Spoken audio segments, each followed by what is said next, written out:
Eu era apenas um lavador, um cara simples, tentando vencer na vida, acreditando em promessas e confiando em quem não merecia. Mas o destino tinha outros planos. Uma traição brutal rasgou o que restava da minha esperança. E entre o ódio e a dor, eu encontrei algo que nem sabia que existia: a força para mudar meu próprio destino. Meu nome é Otávio e eu tenho 32 anos agora. Mas tudo começou quando eu tinha só 17 lá em Belo Horizonte, Minas Gerais, onde nasci e cresci numa família que mal conseguia pagar as contas no fim do mês. Meu pai trabalhava como pedreiro, chegando em casa todo sujo de cimento e cansado, e minha mãe lavava roupa para os vizinhos para ajudar. A gente morava num barracão apertado no morro, sem luxo nenhum. E eu via meus irmãos mais velhos, o Pedro e a Juliana, saindo cedo para ajudar em casa. Eu não tinha orientação nenhuma a ninguém na família que me dissesse: estuda isso, ou vai por ali. Então, quando terminei o ensino médio, peguei o primeiro trampo que apareceu: lavador de carros num posto de gasolina no centro da cidade. Era o Lava Jato Express. Um lugar barulhento com cheiro de gasolina e água suja o dia todo. Mas para mim, era uma chance de ganhar meu próprio dinheiro e não depender tanto dos meus pais. No começo, eu chegava cedo, às 7 da manhã, vestindo uma camisa velha e calça jeans rasgada, e começava a lavar os carros que paravam. Meu chefe, o seu Manoel, um homem gordo de uns 50 anos com bigode grosso, me deu o emprego porque eu disse que precisava trabalhar e que era forte para aguentar o dia inteiro. Os colegas eram o Carlinhos, um cara de 25 anos que vivia zoando todo mundo, e a Vanessa, que cuidava do caixa e ria das piadas dele. Eles me tratavam como um novato, me mandando lavar os carros mais sujos, mas eu não ligava. Estava ganhando $500 por mês, que para mim era uma fortuna. Lavava, enxugava, passava cera e no fim do dia voltava para casa exausto, mas satisfeito por contribuir com as contas. O posto era um lugar movimentado, com motoristas apressados buzinando e pedindo: "Rápido aí, moleque!" Eu via de tudo: carros velhos enferrujados dos trabalhadores como meu pai e uns luxuosos dos ricos da cidade, com bancos de couro que eu nem sonhava em sentar. O Carlinhos vivia dizendo: "Otávio, você é só o lavador aqui. Não sonha alto, não, que isso é o que a vida te deu." Eu ria, mas no fundo doía, porque eu queria mais, só não sabia como. A Vanessa era mais legal, me dava dicas sobre como limpar melhor os vidros, e a gente batia papo sobre a vida durante os intervalos. Parecia uma rotina normal, um trampo simples para um garoto sem perspectiva, e eu me conformava, achando que era o meu destino. Meu pai em casa elogiava meu esforço. "Otávio, você tá virando homem, trabalhando duro como eu." Mas minha mãe preocupava, dizendo que eu devia estudar mais, talvez fazer um curso técnico. Eu concordava, mas o dinheiro era curto, e o lava-jato era o que tinha. Aos poucos, comecei a notar os clientes recorrentes, como o seu Alberto, um empresário que sempre deixava o carro para lavar e dava gorjeta boa. Ele conversava comigo, perguntando sobre minha vida, e eu contava sobre minha família. Parecia inofensivo, mas olhando para trás, foi o começo de algo maior. Os dias passavam iguais, lavando, enxugando, ouvindo as zoeiras do Carlinhos, e eu sonhava quieto com um futuro melhor, sem imaginar as reviravoltas que vinham. O Carlinhos e a Vanessa viraram minha família no trabalho. A gente almoçava juntos, comendo marmita no canto do posto, e eles contavam histórias da vida deles. O Carlinhos tinha deixado a escola cedo para ajudar em casa, e a Vanessa sonhava em casar e sair dali. Eu compartilhava meus sonhos vagos de ter algo meu, talvez uma lavagem melhor. Mas eles riam. "Otávio, lavador não vira dono, acorda!" Eu engolia seco, mas continuava, aprendendo a polir carros como ninguém. O seu Manoel me elogiava de vez em quando. "Você é bom nisso, garoto, continua assim." Tudo parecia estável, uma vida simples que eu aceitava, sem grandes ambições além de sobreviver. Uma tarde, um cliente novo apareceu, o Dr. Renato, com um carro importado que brilhava. Ele me viu trabalhando e perguntou se eu queria fazer um bico na garagem dele nos fins de semana. Aceitei na hora, pensando na grana extra. Foi aí que comecei a ver um mundo maior, lavando carros de gente rica, ouvindo conversas sobre negócios, Mas no posto, as coisas estavam iguais, e eu não via as rachaduras. O Carlinhos começou a ficar mais quieto, e a Vanessa sussurrava coisas com ele quando eu não estava perto. Achava que era namoro ou algo assim, mas era o sinal de algo podre se armando. Meu esforço no Lava Jato me deu uma reputação local. Clientes pediam pro Otávio lavar, e eu me orgulhava disso. Com a grana extra do Dr. Renato, comprei uma máquina de polir usada e comecei a oferecer serviços melhores. Meu pai notou: "Você está crescendo, filho." Mas em casa as contas apertavam e eu sentia a pressão de ajudar mais. Os dias pareciam normais, mas eu sonhava com mais, sem saber que uma traição ia me forçar a lutar. O Carlinhos me chamou para um churrasco uma vez e a gente conversou sobre o futuro. Ele disse que queria abrir algo próprio e eu animei, sugerindo parceria. Ele riu. "Você só lava carro, Otávio." Doeu, mas ignorei. A Vanessa tentou consolar, mas algo no olhar dela me deixou inquieto. O posto estava lotado e eu trabalhava duro, sem imaginar que meus colegas estavam tramando pelas minhas costas. Tudo parecia calmo, mas a tempestade vinha. Uma noite, depois do trampo, vi o Carlinhos contando dinheiro no canto, mais do que o salário dele. Perguntei e ele desconversou. Aquilo ficou na minha cabeça, mas eu confiava neles. Meu sonho era crescer ali, talvez virar gerente. Mal sabia que a traição ia me empurrar pro abismo e que minha superação ia começar dali. Lembro de um dia chuvoso, quando o seu Manuel me chamou e disse que eu era confiável. Senti orgulho, mas no fundo, as dúvidas cresciam. Os colegas pareciam distantes e eu sentia que algo estava errado. A rotina normal estava rachando e eu estava prestes a descobrir o quanto. Os dias no Lava Jato começaram a ficar estranhos, mas eu não conseguia apontar o problema exato.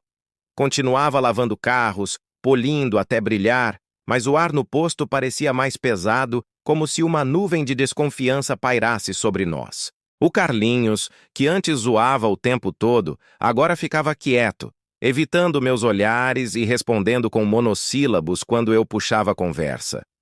A Vanessa, por sua vez, estava mais distante, passando horas no celular e saindo cedo sem dar explicações para o seu Manuel. Será que era só estresse do dia a dia ou tinha algo maior rolando por trás? Comecei a notar discrepâncias pequenas que me incomodavam.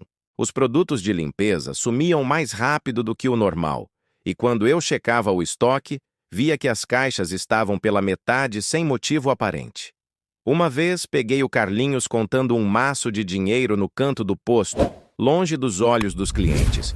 Mas quando perguntei se era para o pagamento de fornecedores, ele deu uma risada forçada e disse: "Deixa pra lá, Otávio, isso é coisa minha." Não colou direito, mas eu deixei passar, achando que era coisa da minha cabeça paranoica. A Vanessa foi a primeira a me dar uma pista involuntária. Numa pausa para o lanche, ela murmurou algo sobre mudanças vindo para o posto e olhou para o Carlinhos com um ar nervoso. Quando insisti, perguntando o que ela queria dizer, ela mudou de assunto rápido, falando sobre o tempo ou algum cliente chato. Mas aquilo me deixou inquieto, roendo por dentro. No dia seguinte, flagrei os dois sussurrando no canto da garagem, parando abruptamente quando entrei com um balde de água suja. "O que foi isso?" perguntei, tentando soar casual, mas eles só riram e disseram que era sobre uma piada velha. Meu coração acelerou. Será que estavam escondendo algo de mim? Meu pai em casa não ajudava em nada com minhas dúvidas. Ele vivia repetindo que eu devia ficar esperto no trabalho, que gente assim como nós sempre leva rasteira. Olha pro Carlinhos, ele tá lá há anos e ainda luta para pagar as contas. Ele zombava durante o jantar, enquanto minha mãe balançava a cabeça em silêncio. Aquilo me machucava profundamente, mas ao mesmo tempo me dava uma raiva que me motivava a provar o contrário. No posto, eu dava meu melhor, criando técnicas novas para lavar mais rápido, mas o Carlinhos começou a criticar com mais frequência, dizendo que eu era ambicioso demais para um lavador, ou que meus métodos eram exagerados para o nosso público. Uma noite depois do expediente, quando todo mundo já tinha ido embora, eu fiquei para arrumar o estoque e vi o Carlinhos saindo com uma bolsa cheia, que não parecia de ferramentas ou produtos do posto. No dia seguinte, perguntei casualmente se ele tinha esquecido algo, e ele riu, dizendo que era coisa pessoal, nada com o que se preocupar. Não acreditei nem um pouco. Comecei a ficar mais atento, notando que ele marcava horários extras sem registrar no livro de agendamentos e as gorjetas pareciam sumir do pote coletivo. O seu Manoel, quando eu o confrontei timidamente sobre o estoque baixo, só deu de ombros e disse para eu focar no meu trabalho, que ele cuidava das contas. Meu instinto gritava que tinha traição no ar, mas eu ainda confiava neles como se fossem família. Afinal, a Vanessa tinha me ajudado nos primeiros dias, me ensinando a lidar com clientes difíceis, e o Carlinhos me dera dicas valiosas sobre polimento. Mas as dúvidas cresciam a cada dia. Uma tarde, um cliente regular, o seu Alberto, comentou casualmente que tinha visto o Carlinhos num lava-jato novo na cidade vizinha, conversando com o dono como se fossem velhos amigos. Aquilo me gelou. Será que ele estava pulando fora e levando segredos do lava-jato? O Carlinhos, percebendo minha inquietação, tentou me acalmar uma vez, dizendo: Otávio, relaxa, tudo vai ficar bem. Às vezes as coisas mudam para melhor. Mas seu tom era forçado, e ele evitou o assunto depois. Meu pai, numa noite de discussão em casa, soltou: Se o posto tá ruim, larga logo. Eu avisei que isso não ia dar em nada. Aquilo me deixou ainda mais determinado, mas também mais desconfiado. Passei noites em claro, pensando em como provar minhas suspeitas, mas o posto agora parecia um barril de pólvora pronto para explodir. Por fim, as suspeitas se confirmaram numa conversa que ouvi sem querer, escondido atrás do muro da garagem. O Carlinhos e a Vanessa discutiam baixinho sobre dividir os lucros extras e se livrar do Otávio antes que ele descubra. Congelei no lugar, o coração batendo como um tambor. Eles estavam me traindo? Planejando me deixar para trás enquanto embolsavam dinheiro do posto? Meu mundo desabou ali mesmo, mas eu precisava de provas concretas. Naquela noite, decidi investigar por conta própria, sem imaginar o tamanho da teia de mentiras que ia desvendar e como isso ia me lançar num caminho inesperado de superação. Uma manhã, enquanto lavava um carro, vi o Carlinhos recebendo um envelope de um cara estranho e ele guardou rápido no bolso. Perguntei depois e ele desconversou de novo. Aquilo me deixou mais alerta e comecei a anotar tudo: datas, horários, produtos sumidos. A Vanessa tentou me distrair com conversas bobas, mas eu via através dela agora. O seu Manoel parecia alheio, mas será que ele sabia? As dúvidas me consumiam, e eu sentia que o confronto estava perto. Meu esforço extra com o Dr. Renato me dava uma saída, mas no Lava Jato a tensão crescia. Eu trabalhava mais, mas com os olhos abertos, sabendo que meus colegas estavam tramando. A rotina que eu amava estava virando um pesadelo e eu estava prestes a descobrir o quanto. O de Otávio e o ajudou a crescer nos negócios. A verdade veio como um soco no estômago, daqueles que te deixam sem ar por minutos. Depois de ouvir aquela conversa sussurrada entre o Carlinhos e a Vanessa, eu não conseguia mais fingir que tudo estava bem. Meu peito apertava toda vez que entrava no posto, mas eu disfarçava com um sorriso forçado, lavando carros como se nada tivesse mudado. Naquela noite, depois de todo mundo ir embora, eu fiquei escondido no estoque, esperando o momento certo para revistar as coisas. Meu coração batia forte, como se eu fosse um detetive num filme de suspense, mas na real, era só um lavador assustado tentando entender o que estava acontecendo. Revirei a gaveta do Carlinhos com cuidado, usando a lanterna do celular para não acender a luz e chamar atenção. Achei recibos falsos, notas de compras de produtos que nunca chegavam ao posto e um caderno com anotações sobre vendas extras e valores que somavam milhares de reais. Meu estômago revirou. Ele estava roubando o estoque, vendendo detergentes e ceras por fora para clientes particulares e embolsando o dinheiro sem declarar para o seu Manoel. Pior, tinha entradas com o nome da Vanessa, mostrando que ela estava metida, ajudando a esconder os produtos e dividindo os lucros. Como eles podiam fazer isso com o seu Manoel, que os tratava como família? Não parei por aí. No dia seguinte, fingi uma dor de barriga para ficar na garagem mais tempo e gravei uma conversa deles com o celular escondido atrás de uma pilha de pneus velhos. Eles falavam abertamente sobre vender o estoque inteiro para um lava-jato concorrente na cidade vizinha e culpar o seu Manoel pelas dívidas acumuladas. O Otávio é inocente demais, vai acreditar em qualquer história que a gente conte. O Carlinhos riu, com um tom cruel que eu nunca tinha ouvido. E o seu Manoel? Ele tá velho, não vai durar muito nesse ramo. A Vanessa acrescentou, e aquilo me deixou furioso. Meu sangue ferveu. Eles me viam como um idiota útil, usando meu trabalho honesto para encobrir os roubos deles. O seu Manoel, quando eu reuni coragem e mostrei as provas numa tarde chuvosa, depois de fechar o posto mais cedo, ficou chocado. Seus olhos se encheram de lágrimas enquanto via os recibos e ouvia a gravação. Como pude ser tão cego, Otávio? Eu confiei neles por anos, ele disse, a voz tremendo. Descobrimos que o Carlinhos planejava abrir seu próprio lava-jato com o dinheiro roubado, levando clientes fiéis como o seu Alberto e o doutor Renato, prometendo descontos. A Vanessa confessou depois quando a confrontamos juntos, dizendo que era pressionada pelo Carlinhos e precisava do dinheiro extra para ajudar a família doente. A traição doía como uma facada. Eu confiava neles como irmãos, compartilhava almoços, risadas, e agora via que era tudo uma fachada.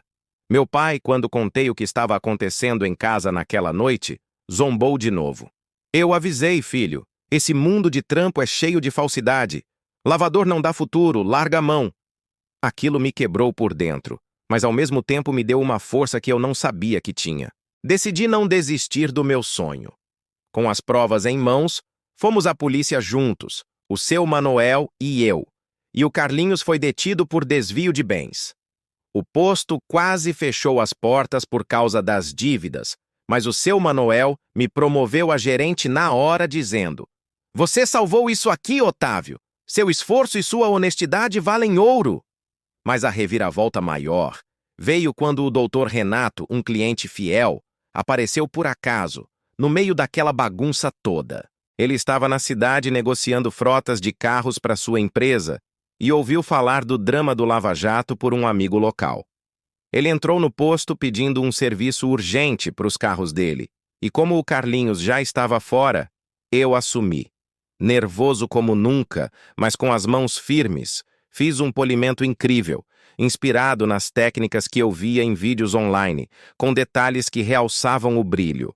Ele amou, olhando para os carros e dizendo: "Garoto, você tem um dom. Isso é melhor que os lava-jatos de luxo em São Paulo. Você tem futuro, viu?"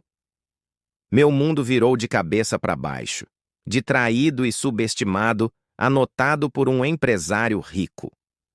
As consequências rolaram rápido depois disso.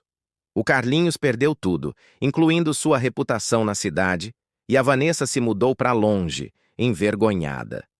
Eu me sentia vingado, mas mais do que isso, motivado. O seu Manoel me deu mais espaço para criar e eu comecei a atrair mais clientes com meus serviços únicos. A descoberta daquela traição me mudou profundamente. Eu via as pessoas de forma diferente agora, mais cauteloso, mas também mais confiante no meu talento. Olhando para trás, aquela traição foi o empurrão que eu precisava para crescer. Sem ela, talvez eu ainda fosse o lavador ingênuo, aceitando migalhas. Meu pai parou de zoar tanto quando viu as notícias locais sobre o posto se recuperando graças a mim. A vida no Lava Jato renasceu das cinzas, e eu estava pronto para o próximo passo, sem imaginar que o doutor Renato ia me abrir portas que eu nem sonhava existirem. Uma semana depois, o doutor Renato me chamou para lavar sua frota inteira na empresa dele e ali eu vi oportunidades. Comecei a fazer bicos maiores, aprendendo sobre negócios. A traição me ensinou a ser esperto e eu usava isso para crescer. O posto virou minha base e eu sentia que o sucesso estava perto.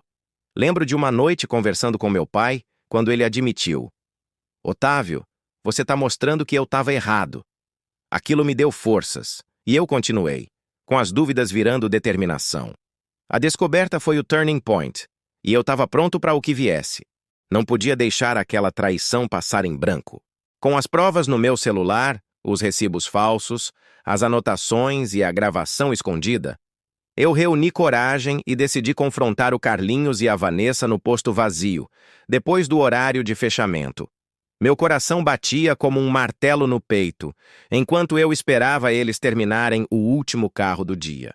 O seu Manoel já sabia de tudo e tinha concordado em ficar escondido na oficina, pronto para intervir se as coisas esquentassem. Otávio, você é corajoso. Vamos resolver isso juntos, ele me disse, apertando minha mão com firmeza.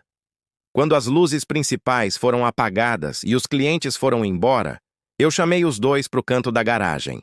Preciso falar com vocês, disse, tentando manter a voz firme apesar do tremor. O Carlinhos ergueu uma sobrancelha com aquele ar superior de sempre. O que foi, lavador? Tá tarde, amanhã a gente conversa. Mas eu não recuei. Tirei o celular e mostrei os recibos na tela. Eu sei de tudo. Os roubos, as vendas por fora, o plano de abrir um lava-jato novo. Como vocês puderam fazer isso com o seu Manoel? Comigo? O rosto dele empalideceu e a Vanessa começou a gaguejar, os olhos cheios de lágrimas. O caos começou ali. O Carlinhos tentou negar tudo, dizendo que eram mal-entendidos e que eu estava louco. Mas quando toquei a gravação, com a voz dele falando sobre dividir lucros e se livrar de mim, ele explodiu. Seu intrometido! Você acha que sabe de tudo, mas é só um moleque sem futuro! Ele gritou, avançando para cima de mim como se quisesse pegar o celular. Eu dei um passo para trás e a Vanessa chorou alto. Carlinhos, para! Foi você que me obrigou! Eu não queria!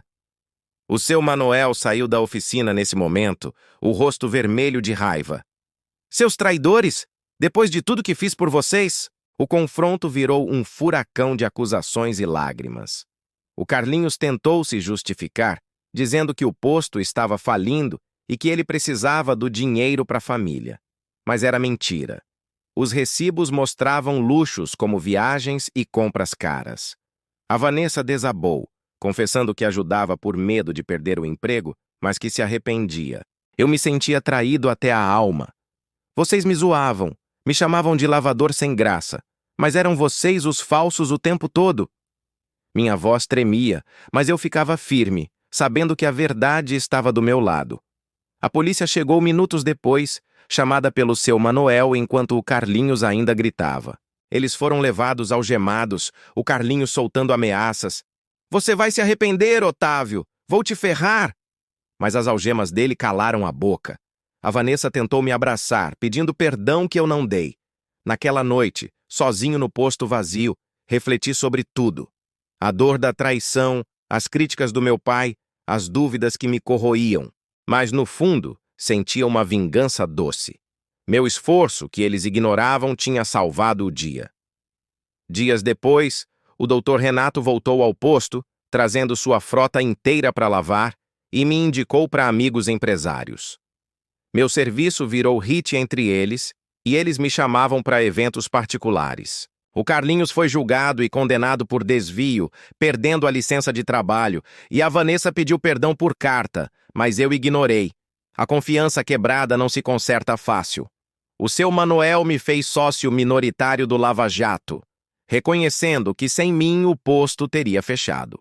Comecei a expandir, comprando equipamentos novos, com o dinheiro que ganhei dos bicos. O confronto foi o clímax da minha jornada, me lançando ao topo que eu nem imaginava possível. Meu pai, vendo fotos minhas com empresários nas redes, finalmente elogiou. Filho, eu estava errado. Você provou que tem futuro. A lição veio dura, mas clara. A superação nasce da dor, e eu estava pronto para o desfecho triunfante. Uma semana depois, o Dr. Renato me ofereceu um contrato para lavar sua frota mensal, e ali eu vi oportunidades maiores. Comecei a planejar meu próprio negócio, usando o Lava Jato como base. A traição me ensinou a ser esperto, e eu usava isso para crescer. O posto virou meu trampolim, e eu sentia que o sucesso estava perto. Lembro de uma noite conversando com meu pai quando ele admitiu. Otávio, você está mostrando que eu estava errado. Aquilo me deu forças, e eu continuei, com as dúvidas virando determinação. O confronto foi o turning point, e eu estava pronto para o que viesse. Meu esforço com o Dr. Renato me deu contatos, e eu comecei a lavar carros de luxo, aprendendo sobre negócios. A vingança veio no sucesso, e eu viajava para lavar frotas em outras cidades. O Lava Jato cresceu e eu era o cara por trás disso tudo. Depois daquele confronto explosivo, o Lava Jato renasceu das cinzas como uma fênix. Com o Carlinhos atrás das grades por desvio de bens e a Vanessa se mudando para longe da cidade para recomeçar, o posto ficou só comigo e o seu Manuel no comando. Ele me promoveu a sócio pleno, dizendo que meu talento e honestidade eram o que o lugar precisava para sobreviver. Começamos devagar, reconquistando clientes antigas que ficaram chocadas com a história, e eu usei minhas ideias novas para atrair um público mais jovem, com pacotes de polimento premium, inspirados em técnicas que eu via online. O posto, que antes era um lugar simples, virou referência na cidade com fila nos fins de semana.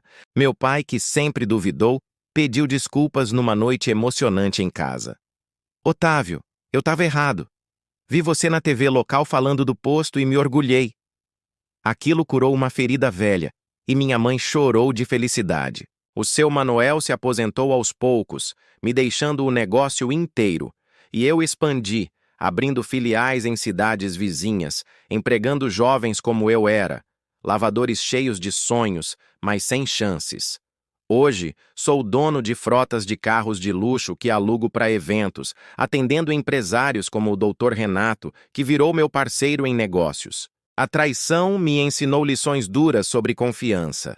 Aprendi a ser mais cauteloso com as pessoas, a observar sinais sutis e a valorizar quem realmente está do meu lado.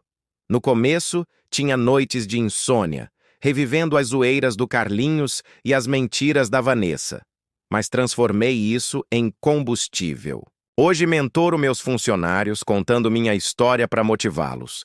Não deixem ninguém dizer que vocês não têm futuro. Provem com trabalho e honestidade.